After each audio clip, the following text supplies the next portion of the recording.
Today I am with C.Srikumar, the General Secretary of All India Defence Employee Federation. He doesn't need much of an introduction since he is one of the most popular trade union leaders of our country. Welcome, sir. Namaste, Vanakkam. I am extremely happy to be present in this interview, especially when our country, our great nation, is celebrating the 78th Independence Day. And I take this opportunity to convey my Independence Day greetings to your viewers. Sir, your federations like AIDEF, Central Government Employee Federation, State Government Employee Federation and the unions are relentlessly fighting for the withdrawal of NPS. Can you tell me the reason behind this struggle? You see, before going into that question, I should like to inform your viewers that who are the government employees and what is the background of the government employees. Government, any government is expected to be a model and good employer. There are employers who are government, there are employers who are private.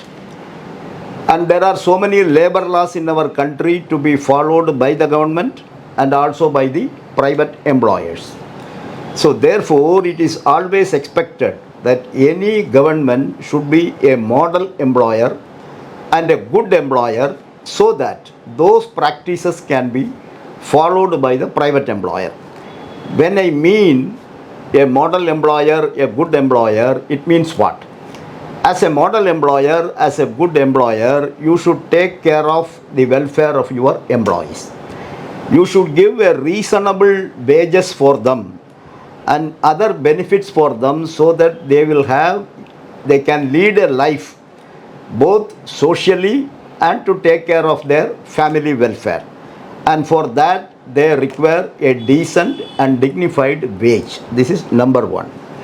Number two, job permanency. The employee should always have a feeling, that my job is secured. There is no sword hanging on my head. Anytime my services will be terminated. If such a fear is there in the mind of the employees, he will not be able to contribute. So job security is the second important thing which a model employer has to follow. And the third important issue is social security. Social security means mainly old age security. Every old citizen of the country or of the world requires a decent and a dignified retired life. For leading a decent and dignified retired life, when you reach the ripe age of 60 years, when your working capacity is considerably reduced, pension is the only source of income for an old age person to take care of himself and his wife or husband, whatever it may be. And for that purpose, we, the All India Defence Employees Federation, the central government employees, the state government employees are fighting that this pension right the government employees should continue to have. Recently in the Parliament, during the budget speech, our Finance Minister Srimati Nirmala Sitharaman has said that the improvement in NPS will be done based on the recommendations of High Level Committee and National Council JCM. Since you're one of the members of National Council JCM, can you give me your comments on that? You see, Nirmala Sitharaman, not only now, in the past also in the Parliament, she made a statement while appointing this NPS Improvement Committee chaired by the Finance Secretary Mr. T.V. Somanathan. She has told in the Parliament that the government has received a lot of demands from various organizations for improvement in the NPS.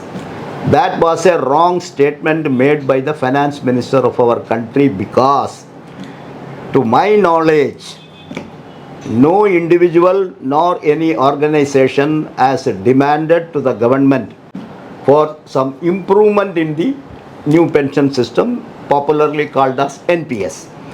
We are all along demanding that the NPS is a draconian pension system and that should be scrapped and the old pension scheme should be restored. This is our demand. So first time she has committed this blunder by telling in the parliament that we have demanded for improvement in the NPS. That itself is a wrong statement. That is number one. Number two, recently in the parliament, the question what you have asked me, she has made a statement in the parliament when in the budget speech also, that the committee constituted for recommending improvement in the NPS is expected to submit its recommendations very soon, and that the joint consultative machinery of the central government employees have also cooperated with the committee. This statement she has made in the parliament, it is a written speech. I contradict this. I contradict this because, yes, it is a fact that some of the National Council JCM leaders have participated in the meeting with the Somanathan committee, and what transpired in that meeting, whether the JCM members who have attended those meetings, they have supported the improvement in the NPS and all, is not known. And the leaders who attended the meeting also have not made any statement that they have accepted the government proposal for improvement in the NPS. As far as I am concerned, I being the representative of the All India Defence Employees Federation, our federation has categorically taken a position, because in the first meeting of the Somanathan committee itself, when we demanded that the committee should recommend for scrapping the NPS, withdrawing the NPS, and for reintroduction of the old pension scheme, he has categorically told that he will not go beyond his mandate.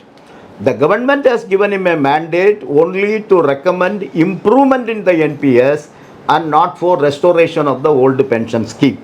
So therefore, when he has categorically told this statement, the AIDF has taken a correct position. There is no meaning in again and again going to him and arguing with him, because he has categorically told, I will not recommend for restoration of the old pension scheme. And that is why the All India Defence Employees Federation has taken a very right decision to boycott that committee. And the fact is that after the boycott of AIDF, the central government employees and the state government employees have appreciated the position taken by AIDF. Sir, as you said, only AIDEF has boycotted the meeting conducted by TV Somanathan committee. So, how do you think this is going to affect AIDEF? You see, this question many people ask me. AIDF alone boycotting the Somanathan committee, what impact it is going to have? It is not the question of AIDF as an organization boycotting. It reflects the feelings of those employees both in the central government and state government who were recruited on or after 1/1/2004. They are not at all happy with the contributory pension scheme. First of all, a government employee who is supposed to be, according to the government, they are 24 hours government employee. If they are 24 hours government employee, then the old age security has to be taken care of by the government only. So therefore, the employees, whoever is affected, and even the employees who are in the old pension scheme as one lot, including railway, defence, postal, income tax, state government, the employees are of the clear view that no improvement in NPS is going to match the existing defined and guaranteed old pension scheme. Therefore, AIDF has taken a right position, and AIDF is not alone in this battle. AIDF, along with the central government employees and state government employees, we will carry forward the struggle, and we will continue the battle till we achieve the defined and guaranteed old pension scheme. Sir, there is a widely spoken opinion that the pension is a liability of the government. Since the budget are made out of the money given by taxpayers, the employees from other organized and unorganized sectors are not benefited from the pension. Why do you still think that the practice of providing pension should be continued? This is also a question or a criticism which is being generally told by people who are against the government employees. You see, first of all, I oppose the term that pension is a liability. Can you call your parents, your grandparents as a liability? No. You cannot call them as a liability because you are here only because they struggled during their younger days. Yeah. They worked hard, they educated you, they have given everything for you. When I mean you, it is not you, it is in general I am telling that our parents, our grandparents, they are not a liability. For it is the responsibility of every family member to take care of the old people. So similarly, as a government, these government employees, they enter the job at the age of say 20-25 years and they serve more than 30-35 years to the people of the country, to the nation. And everybody in our country knows when a pandemic like COVID-19 situation came in our country and the government of India one fine morning declared that there will be a lockdown, nobody should come out of their house. Suppose if the government employees also remained at home, what must have happened to this country? It is the government hospitals. When all the private hospitals, the so-called multi-speciality corporate hospitals, they all ran away. They all ran away from the spot. It was the government hospitals. It was the government doctors. It was the paramedical staff of the government. It was the health workers who provided support for the people of the country.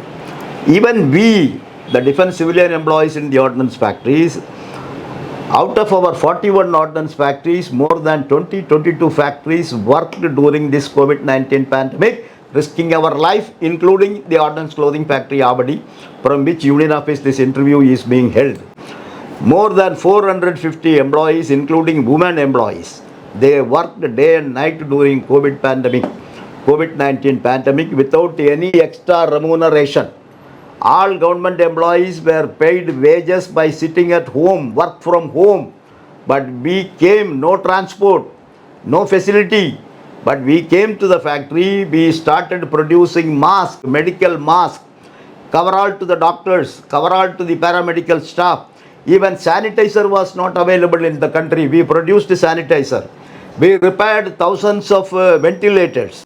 We have produced hundreds of permanent hospital, temporary hospital tents, cots, what not. And like this, it was only the government employees. If the electricity employees remained at home, what should have happened? If the railway workers remained at home without running the goods train, anything must have come to our home. So the government employees are for the nation, for the people. And you cannot call the government employees at the old age, giving them a pension as a liability and all those things. It is not an acceptable thing. Only I want to bring to the notice of your viewers that in 1982, the constitutional bench of the Honorable Supreme Court have categorically defined the pension, because you used the term pension is a liability. But what Supreme Court has told, it is a 7-judge bench. It is a constitutional bench which has categorically defined pension. Pension is not a bounty. Pension is not a gift. Pension is not an ex gratia. Pension is not something which is given at the sweet will of the employer. Pension is something which the employees, for their contribution of more than 30-35 years, during their heydays, when they are in a sound health, and subsequently when they retire, it is the responsibility of the government to pay pension for them to take care of their old age. So pension cannot be treated as a liability. It is a fundamental right of any government employee, and that is why All India Defence Employees Federation cannot surrender that right.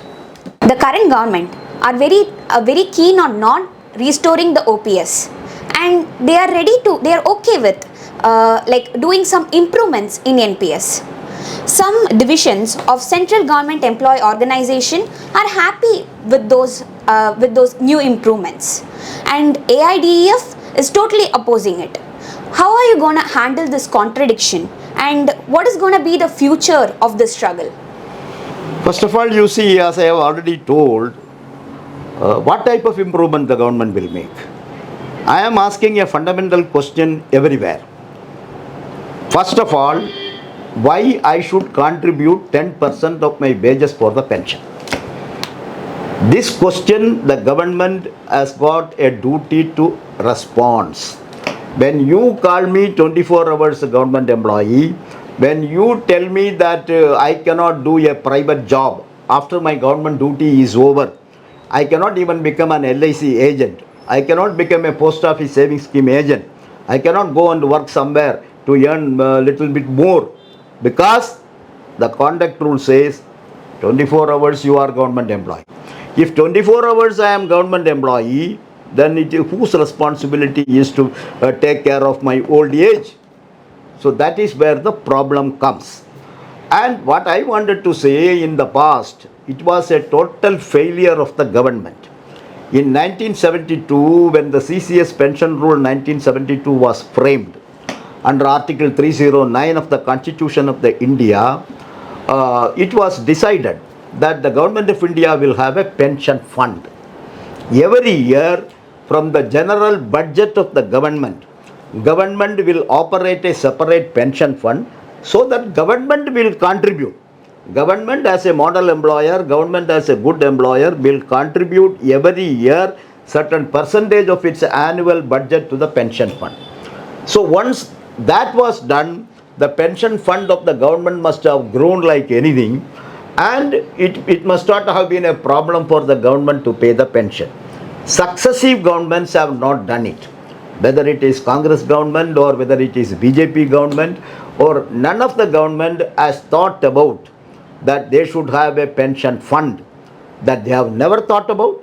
And one fine morning in 2003, when Atal Bihari Vajpayee became the Prime Minister of the country, one fine morning you are deciding that the government employees, for their pension, they should contribute. So therefore, I don't think that any organization is happy with the improvement. Can anybody come to the public and tell openly, I am happy with the improvement? Because in the old pension scheme, you see the whatever protection the pensioners are having, none of those protection are available in the new pension scheme. What are all those protection? Number one, in old pension scheme, I don't contribute a single naya paisa. Whereas in the new pension scheme, these employees have to contribute 10%. And that 10%, when they get to 2 DA, dearness allowance in a year, 10% of that. Then if I get an annual increment, again 10% of that. Then when I get a promotion, if I get some additional pay, again 10% of that. So this 10% is a cumulative one. Every month, every year it is going on increasing. So why should I contribute when in the old pension scheme no such contribution is there? This is number one. Number two, in the new pension scheme, the price rise, the inflation is taken care of. When the employees get to 2 dearness relief in a year, the pensioners also get. Number three, there is a provision of family pension. If the employee, or after retirement, if the pensioner dies, his spouse, husband or wife, they will get family pension. And 40% of the pension in the old pension scheme, it was taken as an advance payment from the government. The government give 40% commutation. And after that, within 2 days or 3 days, if the man die, that 10 lakhs, 15 lakhs, whatever he has taken as an advance from the pension, is not recovered from the family pension. It is written off. Whereas in the new pension scheme, whatever contribution I made for 30 years, whatever contribution the government made me for 30 years, 40% I have to give to the government. In the old pension scheme, I take 40% advance from the government. But in the new pension scheme, I give 40% of my savings to the government. And afterwards, how much I am getting? 2,000, 3,000 rupees pension. This is another drawback. Then, if I am alive, After taking that 40% advance, and if I am alive, after 15 years, I will get it back. Now we are fighting that we should get it back after 10 years and 8 months. Because within 10 years and 8 months, with the interest, you are recovering that 40% amount, so I should get it back. So that facility is there in the old pension scheme. Then when I become 80 years old, my pension will get increased by 20%. Like that it got increased, and when I reach 100 years, I will get my last basic pay as my pension. Okay? Whether it is available in the new pension, whether the Somanathan committee will recommend for this, then what we call as a supplementary family pension. Employee, the pensioner dies, his wife die or his husband die. Thereafter, in that family, there is an unmarried daughter. So that girl will continue to get family pension. Or if there is a widow daughter, she will continue to get the family pension. Or if she is a divorcee daughter, she will continue to get the family pension. And if you have got a physically disabled children or child, they will get. Mentally retarded children, they will get. All these facilities are available in the old pension scheme. So whatever improvement Mr. Somanathan is going to make, my fundamental question, the question which AIDEF is repeatedly raising, why should I contribute for my pension? There is no reply from the government. So I am confident AIDEF will continue this battle, and we will definitely achieve the old pension scheme only. Final question. Please. Like actually you have answered for it. Are you confident enough that at some point of the time, with all your struggles, you're gonna restore the old pension scheme? You see, the All India Defence Employees Federation has got a legacy. It has got an history. The All India Defence Employees Federation was established in 1953.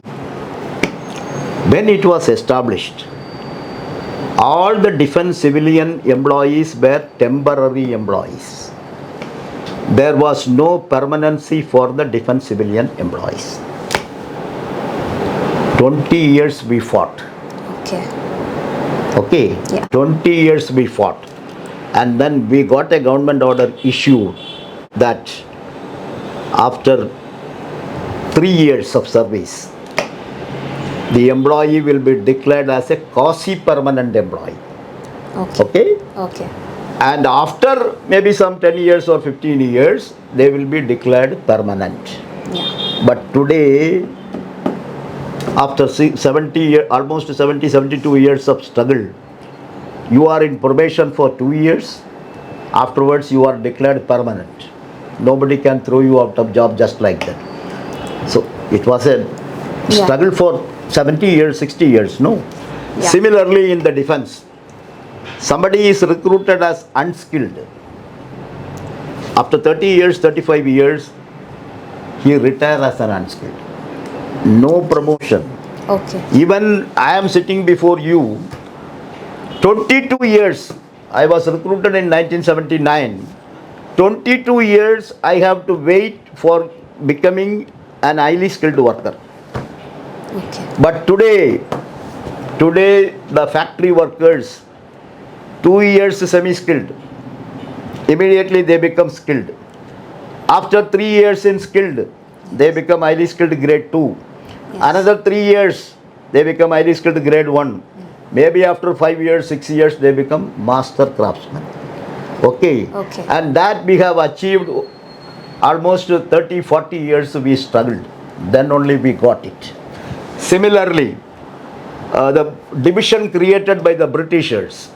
In those days, you see, in the defense industry, the officers, the supervisory staff, the clerical staff, they used to be either Britishers or Anglo-Indians. Yes. Whereas the worker, what they used to call the workers as a native Indians. So these native Indians were always treated as a blue collar fellow because he is doing labor. In the matter of leave, there was a total disparity.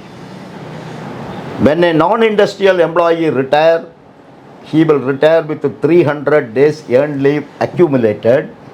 That means on the day of retirement, 10 months wages he will get as an encashment. Whereas an industrial worker, he can accumulate only up to 120 days. There was a wide disparity. Yes. And we fought for 55 years.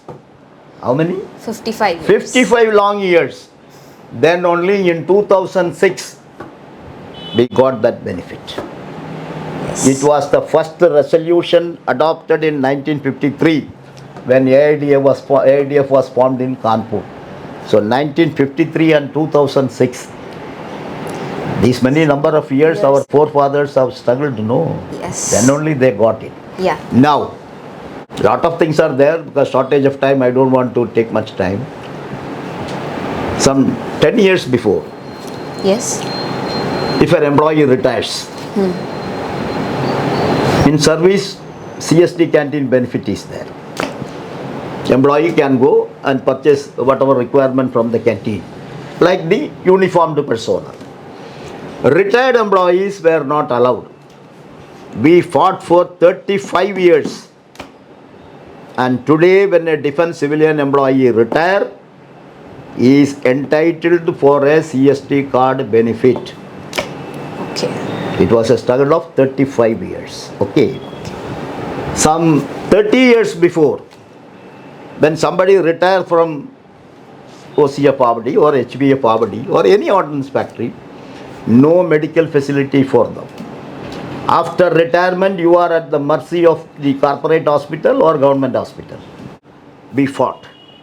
We fought, and today, any employee retiring from any one of the ordnance factory or any defense establishment, he is entitled for a CGHS benefit. So, he take the CGHS card on retirement, and till his lifetime, his spouse lifetime, the entire medical coverage, both inpatient and outpatient. How we got it? Nobody has given because they have some love and affection towards us. We fought it.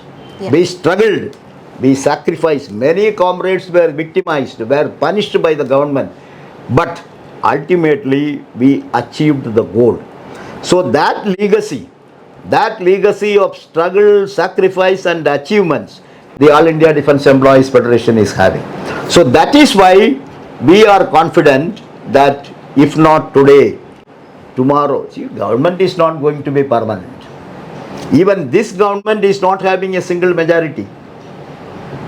Yeah. Is it not? They have to depend on Mr. Chandrababu Naidu or Nitish Kumar. If they withdraw the support, the government will fall down. A new government may come. Or after the next election, another government will come.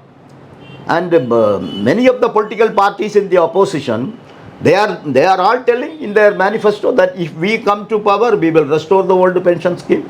So why should we lose confidence? One should have faith. One should have faith in their trade union movement, their members, their cadres to carry forward the struggle. And you should also have the confidence that no government is going to be eternal. So many governments refused to bonus for government employees. Only it was Chaudhry Charan Singh Ji when he was there as Prime Minister only for 6 months. Only for 6 months. He gave bonus for the central government employees. It was Indrajit Gupta, a veteran trade union leader, when he was the Home Minister in I.K. Gujral government. The central government employees got a better treatment. But 20% the 5th Pay Commission recommended. It was when he was the Home Minister in the government. And because of our struggle, we got it 20 to 40%. That means 100% increase. So these are all the history. These are all the legacy. So I don't find anything to be demoralized or thinking that this government is not going to restore NPS. They are bent upon to continue with NPS. It is immaterial for us. We are a fighting organization. We have got a legacy of struggle. We will continue the struggle, and I am confident that the central government employees and the state government will achieve their fundamental right of getting the old pension scheme. Thank you, sir. I don't have any more questions left. Thank you very much. Viewers, now we know that the government employee works 30 years of his life and the corporate employees have a benefit, that is they can have a secondary source of income other than there's a primary source of income. So when government employees are not having those benefits, like pension, OPS should be restored. So they're just requesting for a pension scheme that gives them a dignified retired life. So I am very much impressed with your struggles, Comrade Srikumar sir. I wish that you achieve all your goals. Thank you very much. I am confident that we will succeed in our mission. Yeah, thank you sir. Thank you.